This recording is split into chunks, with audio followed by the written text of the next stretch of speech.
If you are new to the game of golf and looking at drivers on the Golfbidder website, you'll very quickly notice that some drivers have very visible weights on the heads. So in this video, I'm going to explain very simply, I hope, what the weights in a driver do. Well, in golf, when you're hitting a shot, the goal is to swing the driver and strike the ball with the sweet spot of the driver face, which, if everything is perfect, will be pointing perfectly square down the target at impact. Now, the science of this rotating and twisting motion is called inertia. In reality, though, nothing is ever perfect, and it's nearly impossible to strike the ball with perfect alignment, and that's where weights come in. Without them, even if you were a tiny bit off, the club face would want to twist, sending the ball in the wrong direction from what you intended. Luckily, however, golf club engineers are masters of their craft, and they know where exactly to place weights to not just reduce that twisting motion, but to make the golf ball do other cool stuff like go higher or lower, spin more or less, or even cause the ball to curve left, which is called a draw, or curve right, which is called a fade, for right-handed golfers, of course. Now, they are the professors of a thing called moment of inertia, or what you'll often hear called in the golf industry as MOI. Now, as a general rule of thumb, there are 4 different types of weight to be found in a driver, and your driver might have one or more than the weight types that we're going to talk about in this video. Now, the first type of weight we'll look at are sliding weights that generally run across the driver. If the driver is like a foot, they run from the heel to the toe of the driver. Now, we mentioned that weights can make a golf ball curve left and right, and that's the main job of these sliding weights. They alter what's called the center of gravity of the golf club.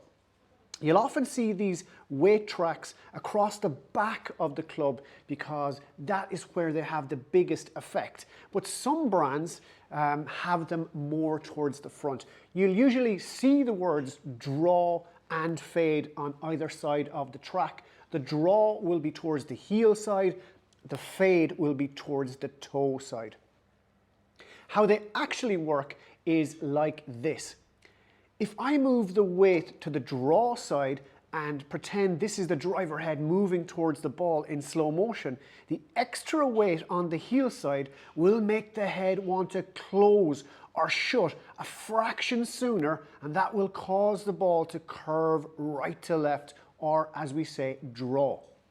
Conversely, if I move the weight to the fade side, the extra weight out near the toe now will make the head now want to stay open a little fraction longer, and that will cause the ball to curve left to right, or as we say, fade. Golfers who naturally curve the ball with just their normal swing, they also love these adjustable draw fade drivers because the weights can also be used to straighten up their shots. If I naturally hit a giant fade, we call that a slice in golf, then I'll move the weight all the way over to the draw side, and almost like magic, I'll swing the same way, and now my slice will be gone and the ball will go straight. At least it should do. There are also some sliding weights that run from front to back, or even in a T or Y shape, like in the TaylorMade M3 or M5 drivers. Now, this style of sliding weight also impacts the trajectory the golf ball takes off on, as well as side-to-side movement. But don't worry too much about that, as we'll explain that concept a little bit more as we look at the most common approach to affect launch, movable weight. Now, weights that make the driver draw and fade, they're not always sliding. Here's a very clever movable version by Titleist with much the same concept in the form of a weight cartridge that slides into the driver, and you can make the heel or toe side heavier or lighter by adjusting these magnetic caps. This end is far heavier than this end. It's very clever, isn't it? Movable weights often take the form of 2 weights at the front and back of the driver that are the same size, but one is very heavy and the other is very light. Like in this Cobra driver here, if you look closely, One of the weights is 14 grams, the other one is just 2 grams. Now they are totally swappable and they have a really big effect on the amount of spin that goes onto the ball when hit and the trajectory or path into the air the ball shoots off on after being hit. In general, if the big heavy weight is at the back, it'll make the driver lovely and stable and give you the best chance of hitting the ball high with lots of good backspin to keep the ball flying straight. Now, really good golfers though, they love to put the heavy weight at the front. This makes the ball shoot off the face lower with less spin. Now, less spin means the ball will go further, but there's less margin for error there, or as we say, less forgiveness if they miss the middle of the club face. You'll find lots of different versions of these swapped weights because the manufacturers, well, they can't get away with all copying each other. But whether it looks like a light or heavy weight like this, front to back sliding weight like this, or something else, you now know the job that they all do. Now, in some instances, the other weight port will be in the heel of the club, which will have the same impact as a sliding weight. Putting loads of mass or weight in this area of the club will help close the face through the downswing and square up at impact. But a norm is evolving in the golf world, and in recent years, the heel weight has been replaced by the next type of weight we'll talk about, internal weighting. Internal weighting is the weight you can't see, the hidden weight on the inside of the driver head. For instance, what are really popular now are draw type drivers. That is drivers that have a built-in weighting tendency to curve the ball right to left, again for a right-handed player. They often have an extra weighting here towards the heel, but on the inside of the head. It does the same job as what we spoke about before. It makes the club want again to shut at impact, and that curves or curls the ball.